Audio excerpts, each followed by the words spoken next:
ஓய்வு என்பது கல்லறையில் கூட இருக்கக்கூடாதுன்னு நினைக்கக்கூடியவன் நான். உயிர் உள்ள வரை உழைத்திடுன்னு என் மனசுக்கு நானே உற்சாகத்தை கொடுக்குறேன். அதுக்கு தகுந்த போல் என்னை சுற்றி இளைஞர்கள் பட்டாலும் 10,000 பேரையும் நாங்கள் சாப்பிட வச்சு மாநாட்டுக்கு வந்தவங்கள சாப்பாடு இல்லைங்காமல் போட்டுட்டு எல்லாரும் சாப்பிட்டாச்சேன்னு மேடையில் கேட்டுட்டு தான் நான் கீழே இறங்கினேன். அப்படி ஒரு கஷ்டமான இதில் அப்போ காமராஜர் சார் போட்ட அந்த மத்தியானம் சோத்துக்காகவே ஸ்கூல் போனோம். அதுக்கப்புறம் புரட்சித் தலைவர் ஆட்சிக்கு வந்து 1976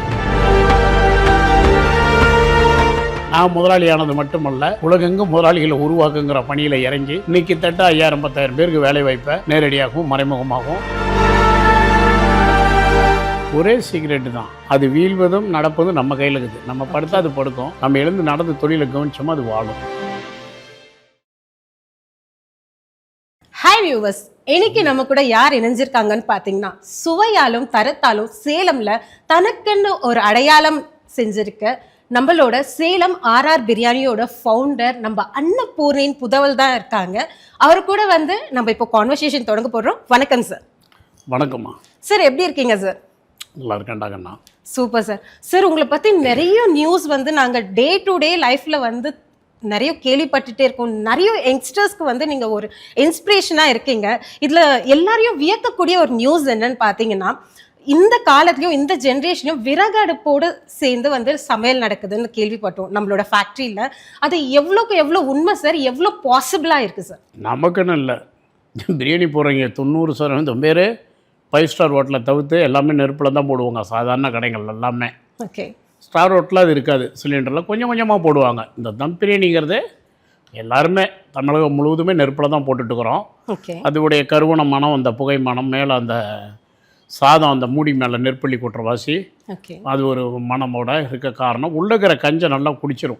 ஓகே, வேறு வீட்டில் செய்கிற இல்லத்தரசிங்கெல்லாம் அப்படி பண்ண மாட்டாங்க. குக்கரில் போட்டுட்டு ஒரு வெந்நீர் அடுப்பு தூக்கி மேலே வச்சுருவாங்க. ஓகே, கீழே தோசைகளில் ஸ்டீவுக்கு வைப்பாங்க. அது கஞ்சை சரியாக இழுக்காது. இது நல்லா கஞ்சை இழுத்து சோறு கெடாமல் பார்த்துக்கும். ஓகே, நீண்ட நேரத்துக்கு மனம் கொஞ்சம் நல்லா இருக்கும், கருகல் மனத்தோட. அதுதான் காரணம். வேற ஒன்றும் இதுக்காக ஸ்பெஷலாக வேற எதுவுமே பண்ணல. ஸ்பெஷலாக சந்தன கட்டையெல்லாம் நான் பயன்படுத்துறது இல்லை. ஓகே, மூங்கில்லாம் நான் செம்மரம் இதெல்லாம் எடுக்கிறது இல்லைங்க. சாதாரண சவுக்கு கட்டை, வேலிக்கத்தான், இந்த மாதிரி தான் பயன்படுத்துகிறேன். இதில் என்ன வேறு ஸ்பெஷலு? ஓகே சார், இதுதான் வந்து சேலம் ஆர்ஆர் பிரியாணிக்குரிய ஒரு தனித்துவமான சுவைக்கு வந்து இதுதான் பேசிக் ஃபவுண்டேஷனாக யூஸ் பண்ணுறேன். வெறும் விறகால மட்டும் இல்லை, ஓகே, அதில் போடக்கூடிய பொருட்கள், வதக்கல் முறை, வாங்குகிற ஃபஸ்ட் குவாலிட்டி எது, செகண்ட் குவாலிட்டி எதுன்னு இதெல்லாம் அமைஞ்சது.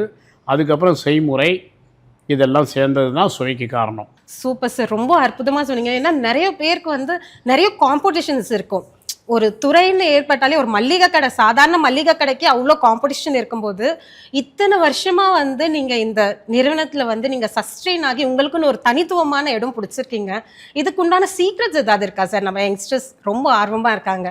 ஒரே சீக்ரெட்டு தான், நம்ம உள்ளே எழுந்து நடக்கிற வரைக்கும் அந்த தொழில் நடக்கும். நம்ம போய் படுத்துட்டோன்னு வைங்க, தொழிலை கவனிக்காமல் அதுவும் படுத்துடும். ஓகே, அது வீழ்வதும் நடப்பதும் நம்ம கையில் இருக்குது. நம்ம படுத்தா அது படுக்கும், நம்ம எழுந்து நடந்து தொழிலை கவனிச்சோமா அது வாழும். அதுதான் சீக்ரெட். நம்மளோட மைண்ட் செட் பொறுத்துன்னு சொல்கிறீங்களா சார்? மைண்ட் செட் இல்லை, உடல் உழைப்பு, உடல் உழைப்பு, கவனம், அக்கறை, ஓகே, நேரம் குறையாமல் தவறாமல் சுவையை பார்ப்பது, தரத்தை கவனிப்பது, மக்கள் மனந்தறிந்து விலையும் சரி சுவையும் சரி சரியாக நம்ம படுத்தும்போது, அந்த தொழிலுக்காக அதிக நேரங்களை கொடுத்து உழைக்கும் போது, புரிதுங்களா, அந்த மேலே அக்கறை கொள்ளும்போது எப்படி ஒரு பூச்செடியை வளர்க்க அக்கறை எடுப்போம் ஒவ்வொரு விஷயத்துலையும். எந்த விஷயத்துலாம் நம்ம அக்கறையாக இருக்குமோ அது எல்லாமே ஜெயிக்கும். அந்த அக்கறையும் நேரங்காலத்தில் கொடுத்து அதுக்காக உழைப்பை நம்ம விதைக்கும் போது அது வாழும். ரொம்ப அற்புதமாக சொல்லியிருந்தீங்க. ஒவ்வொரு கொஷனுக்குமே வந்து ரொம்ப உங்களோட அனுபவபூர்வமாக வந்து அழகாக ஆன்சர் பண்ணுறீங்க. அடுத்து என்ன கொஷின் இருக்குன்னா நம்மக்கிட்ட, நீங்கள் வந்து ஒரு சாம்ராஜ்யம் சூப்பராக உருவாக்கியிருக்கீங்க சார். எல்லாருக்கும் என்ன கொஷின் இருக்குன்னா, நீங்கள் எப்படி இது நீங்கள் தனியாக உருவாக்குனீங்களா, இல்லைன்னா இது வந்து உங்களோட ஃபேமிலி பிஸ்னஸான்ட்டு சிலரோட கொஷின்ஸும் இருக்குது சார். அதை பற்றி நாங்கள் தெரிஞ்சுக்கலாங்களா? கண்டிப்பாக.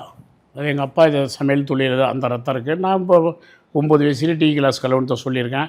5 வயசுலேயே வேப்பங்கொட்டை பொறுக்குவேன். காலையில் பள்ளிக்கூடம் போகும் முன்னாடி என் கடப்பாடியில் வேப்பங்கொட்டை பொறுக்கி வச்சுருந்தா 9 மணிக்கு ஸ்கூல் போகும். சாயந்தரம் வந்து சாணி பொறுக்க போயிடுவேன். தட்டு கூட எடுத்துகிட்டு போய் நெரும மட்டை தட்டி 5 பைசா 10 பைசாவுக்கு விற்பாங்க. அந்த தாயிலேருந்து 5 வயசில் 1வது படிக்கும் போதே நான் ஸ்கூலுக்கு போகிறதுக்கு முன்னாடி இந்த வேலையெல்லாம் பார்ப்பேன்.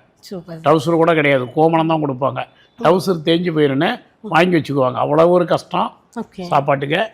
அப்படி ஒரு கஷ்டமான இதில் அப்போ காமராஜர் சார் போட்ட அந்த மத்தியானம் சோத்துக்காகவே ஸ்கூல் போனோம். அதுக்கப்புறம் புரட்சித் தலைவர் ஆட்சிக்கு வந்து 1976 மேலே அவர் சத்துணவு கொண்டு வராரு. அப்படி ஒரு காலகட்டத்தில் அந்த சாப்பாடுங்கிறது எங்களுக்கு அவ்வளோ பெரிய அதிசயம். அப்படி 9 வயசில் போய் குயின் ஹோட்டலில் எங்கள் எடப்பாடியில் நான் டீ கிளாஸ் கழுவி என்னுடைய அனுபவத்தாலையும் எங்கள் அப்பா இது இல்லை, அவர் எங்கள் அம்மா தவனோடனே மது கடுமையாகி தவறிட்டார். அதுக்கப்புறம் என்னுடைய சொந்த உழைப்பு தான் என்னுடைய புத்தி கூர்மை. என்ன எல்லா வகையிலையும் ஒரு பீச்சு இப்போ மெட்ராஸுக்கு வந்து கூட ஹோட்டலில் வேலை செய்யும்போது பார்க்கலாம் இல்லாமல் காசு சேர்த்து சிறுக ஒரு தள்ளி ஒன்று போட்டு அதுவே உண்மையாகவே அந்த தொழிலுக்கு உழைச்சேன். அது என்னை வாழ வச்சுருக்குது. இதற்கு நான் மட்டுமே காரணம். அதுக்கப்புறம் நான் வளம்புற சில நண்பர்கள், என் கூட உணவகத்தில் பணிபுரிந்த என் நண்பர்கள் காரணம். முக்கியமாக முதல்ல செந்தில் இருப்பார், அவரும் நானும் கூட வஞ்சலில் நடத்தினோம். அந்த ராமலிங்கன்னு ஒருத்தர், இவங்கெல்லாம் சேர்த்துக்கிட்டேன் கொஞ்சம் பேர் உணவகத்தில் இருக்கிறீங்கள. இதெல்லாம் அதுக்கப்புறம் மக்கள் கொடுத்த ஆதரவு, ஆண்டவன் கொடுத்த வாழ்க்கைன்னு சொல்லுவேன். நம்ம ஒன்று சரியாக செய்யும்போது அதுக்கு ஒரு வரவேற்பு இருக்க தானே செய்யும். கண்டிப்பாக சார், அதுதான் காரணம். நான் மட்டுமே காரணம். என் கூட எங்கள் முன்னோர்கள் யாருமே எங்கள் வம்சத்துலேயே யாரும் முதலாளி ஆகலை. அதுக்கப்புறம் என் தங்கை மகன் விஜய் வெங்கடேஷ் அவர்கள் இன்றைக்கி ஆர்ஆர் நடத்திட்டு இன்றைக்கி விஎஸ்ன்ட்டு அவர் வந்திருக்காரு. நிறைய பேரை உருவாக்கிட்டு இருக்கிறேன். உலகெங்கும் இன்றைக்கி முதலாளிகளை உருவாக்கி நான் முதலாளியானது மட்டுமல்ல, உலகெங்கும் முதலாளிகளை உருவாக்குங்கிற பணியில் இறங்கி இன்றைக்கி தட்ட 5000-10,000 பேருக்கு வேலை வாய்ப்பை நேரடியாகவும் மறைமுகமாகவும் உருவாக்கின அளவுக்கு என் வாழ்க்கையை முன் உதாரணமாக அந்த இளைஞர்களுக்கும் மக்களுக்கும் இந்த நாட்டுக்கும் அர்ப்பணித்துக்கிறேன். அந்த அளவுக்கு பெருமையாக இருக்குது என்ன நினைக்கும் போது. Super sir, super. அதே போல் இன்னமும் திட்டமிட்டுக்கிட்டே இருக்கிறேன். இதுக்கு அடுத்த கட்டம் என்ன பண்ணலான்னு. ஓய்வு என்பது கல்லறையில் கூட இருக்கக்கூடாதுன்னு நினைக்கக்கூடியவன் நான். உயிருள்ள வரை உழைத்திட்டு என் மனசுக்கு நானே உற்சாகத்தை கொடுக்குறேன். அதுக்கு தகுந்த போல் என்னை சுற்றி இளைஞர்கள் பட்டாலும் எப்போவுமே எனக்குன்னு, நான் ஒரு அரசியல்வாதி பெரிய இதில் லீடர்ஸும் கிடையாது, ஆக்டர்ஸும் கிடையாது, இருந்தாலும் எனக்குன்னு என் மனசுக்கு என் உழைப்புக்குன்னு ஒரு ரசிகர்கள் அன்புக்குரிய உழைப்பாளிகள்லாம் இருக்காங்க. நினைக்கும் போது அவங்களாம் அந்தளவுக்கு என்னை கூர்ந்து பார்க்குறாங்க. கண்டிப்பாக சார், அந்த மக்களை அன்போடு நான் வாழ்த்துறேன். ஏன்னா என்ன ரசிக்கணும்னா அவங்களுக்கு எந்த அளவுக்கு மனசில் இருக்கணும் இந்த உழைப்பு. இந்த அவங்க எதுக்காக நான் அழகாக இருக்கேன் நான் ரசிக்கிறாங்க, அதுக்கு இல்லை. நான் டான்ஸ் ஆடினா ஃபைட் பண்ண அதுக்காக ரசிக்கலை. இந்த அளவுக்கு கஷ்டப்பட்டு ஒரு வந்து அந்த கஷ்டம் அவங்க முன்னுக்கு வருவாங்க. அதனால் எதை நோக்கி போகிறோமோ அதை நோக்கி தானே நமக்கு அமையும் இல்லையா? Super sir. அதெல்லாம் எனக்கு பிடிச்சமான விஷயம். இத்தனை விதைகளை நான் அந்த பூமியில் விதைத்து கொண்டே இருக்கிறேன். அது விளைந்து கொண்டே இருக்கிறது. அதுக்கு ஓய்வு என்பதே கிடையாது. சூப்பர் சார், ரொம்ப அற்புதமாக சொன்னீங்க. இப்போ இருக்க யங்ஸ்டர்ஸ் வந்து நிறைய ஆண்டர்பிரினர்ஷிப் பிஸ்னஸ் எல்லாமே தொடங்குறாங்க. அதுக்கு முக்கிய காரணம்னா உங்களை மாதிரி வந்து ரொம்ப அனுபவம் மிக்கவங்க அந்த பேசிக் ஸ்டேஜ்லேருந்து நீங்கள் ஆரம்பித்து எந்த ஒரு இடத்துலையும் நெவர் கிவ் அப் பண்ணாமல் இவ்வளோ தூரம் வளர்ந்து நிறைய யங்ஸ்டர்ஸ்க்குன்னு வந்து நீங்கள் இன்ஸ்பயர் பண்ணியிருக்கீங்க. அவங்களுக்கு ஒரு அட்வைஸ் சொல்லணும்னா என்ன சார் சொல்வீங்க? விடாமுயற்சி, தன்னம்பிக்கை, உண்மைத்தன்மை, இதுதான் காரணமாக இருக்கணும்.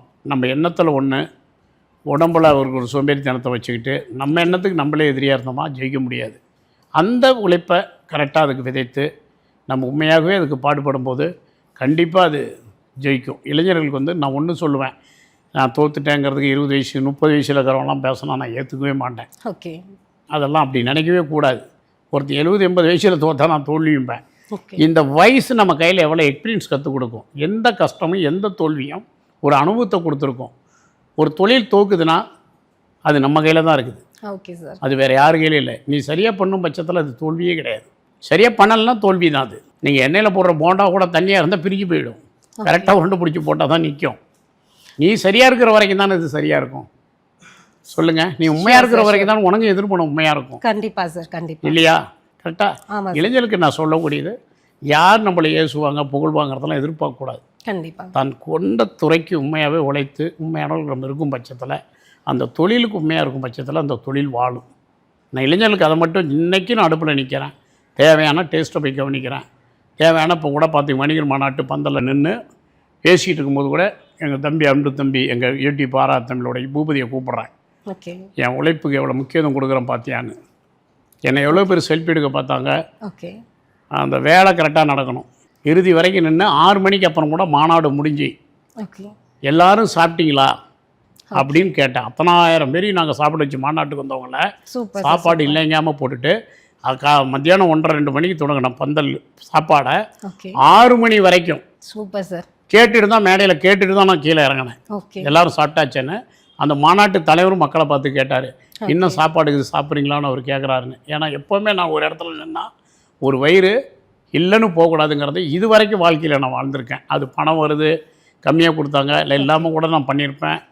எவ்வளோ கேட்ரிங்க எவ்வளோ கஷ்டத்தில் இருப்பாங்க விட்டு கொடுத்து போயிடுவேன். ஒரு வயிறு காயக்கூடாதுங்கிறது தான் என் வாழ்க்கையே. Okay sir. யாரும் பசியோடு இல்லைன்னு போயிடக்கூடாது. அந்த அக்கறை அப்போ ஒவ்வொருத்தரும் தொழில் பண்ணும்போது அப்படி செய்யணுமில்ல. ஆமாம் சார். இதை சரியாக பண்ணியிருக்கிறோமா, சரியாக கவனிச்சிருக்கிறோமா, சரியாக ரசிக்கிற மாதிரி செஞ்சுருக்கோம். ஒவ்வொரு துறையிலும் அது இருக்கணும். கண்டிப்பாக. உணவுத்துறையில் இருக்கிறவங்க சுவை சரியாக இருக்காங்கிறத பார்க்கணும். பெயிண்ட் அடிக்கிறவங்க நம்ம கரெக்டாக பட்டி பார்த்து க்ளீன் பண்ணி அந்த சுவத்தில் பெயிண்ட் அடித்தோமா அதை பார்க்கணும். கட்டுக்கம்பி கட்டடம் கட்டுறவங்க கலவையை கரெக்டாக கொடுத்துருக்குறோமா, சிமெண்ட் எவ்வளோ, மணல் எவ்வளோ, ஜல்லி எவ்வளோன்னு பண்ணணுமா, மெர்ஸ்மெண்ட்டு கரெக்டாக எடுத்துருக்குறோமா, எல்லாம் பீம் போயிடும். இந்த மண்ணுக்கு பீமுக்கு ஆழத்தில் எவ்வளோ கொடுக்குன்னு ஒரு மேஸ்திரி ஒரு இன்ஜினியர் கவனிக்கணும். இப்படி கவனிக்கும் பட்சத்தில் தான் எந்த தொழிலுமே வாழும். ஒரு வண்டி கூட நம்ம சரியாக தொடச்சி அழகாக வச்சு அழகாக குளித்து ட்ரெஸ் பண்ணி பாருங்கள், அங்கேயும் உங்கள் வாழ்க்கை வெற்றிக்கானதாக தொடங்கிடும். சூப்பர். ஒரு மனிதனை அங்கே கண்டுபிடிக்கலாம் தன் தூய்மையிலேயே. ஆமாம். அடுத்து என்னன்னா நம்மளோட சேலம் ஆர்ஆர் பிரியாணி நம்ம தமிழ்நாட்டிலையும் நிறைய அவுட்லெட்ஸ் இருக்கு. இந்தியா தொடர்ந்து அதர் கண்ட்ரீஸ்லயுமே வந்து நிறைய விரிவாக்கம் பண்ணிருக்கீங்க. இன்னும் அதர் கண்ட்ரீஸ்ல வந்து என்ன பிளான் பண்றீங்க சார்? இப்போ இந்த 2026ல வேற என்ன பிளான் இருக்கு வேற கண்ட்ரீஸ்ல? ஒன்றும் இல்லை, நல்ல ஒரு டிபார்ட்மெண்ட் அமைக்கணும். உலக அளவில் போயிட்டு ஏற்கனவே அமெரிக்காவில் திறந்து, குவைத்தில் திறந்து, யாழ்ப்பாணத்தில் திறந்து, இப்போ சிங்கப்பூரில் ஓப்பன் ஆக போகுது. உலகம் முழுவதும் நம்ம போகிறோம். அதோடைய தரத்தை விட்டுறக்கூடாது. இன்னும் ஒரு டிபார்ட்மெண்ட், எனக்கு கல்வி கிடையாது, நல்லா படித்தவங்களை வச்சு டிபார்ட்மெண்ட் அமைச்சு இந்த மசாலாலாம் ஒரே டேஸ்ட்டாக இருக்கும் ஒரு மசாலா ஃபேக்ட்ரி அமைச்சு ஒரு சுவையை தரத்தையும் கூட்டி உலகெங்கும் இன்னும் நம்ம அவங்களுக்கு துணையாக போகணுங்கிறத நம்மளே அரிசியெல்லாம் ஸ்டோர் பண்ணி மசாலா பொருட்கள்லாம் ஸ்டோர் பண்ணி எல்லா நிறுவனத்துக்கும் நம்மளே டெலிவரி பண்ணலாம் அப்படிங்கிற ஒரு பிளான் இருக்குது எங்களுக்கு. அது மேலே அதே மாதிரி மீடியா துறையில் இருக்கிறோம்.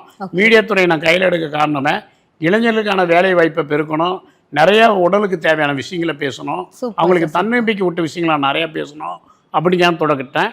ஆனால் இன்னும் அதுக்கான நேரம் சரியாக எனக்கு அமையாத வாசி பேச முடியாமல் இருக்கிறேன். இந்த மாதிரிலாம் எதிர்காலத்தில் திட்டங்கள் இருக்குது. அதையும் தாண்டி நம்ம ஒரு ரியல் எஸ்டேட் பண்ண இடங்கள் வாங்கி நியாயமான முறையில் சேலம் ஆர்ஆர் பேரில் விற்கலாமான்ருக்கு. அதே போல் நிறையா இயற்கை அங்கடிகள் நல்ல ஒரு நம்ம கருப்பட்டியில் என்னெல்லாம் ஏற்கனவே கருப்பட்டியில் அல்வா கடை இதெல்லாம் இருக்குது. சரி நம்மளும் அதில் வரலாமா அப்படிங்கிற ஒரு ஆலோசனையில் இருக்கிறோம். Super sir. ஆமாம், இப்படி மீடியா துறை, இப்படி தொழில்துறை, லேண்ட் பிஸ்னஸ்ஸு இதெல்லாம் யோசிக்கிறோம். யோசிக்காது தங்கத்தை வாங்கி விற்கலாமாங்கிற ஒரு விஷயத்தை தான் நான் யோசிக்கல.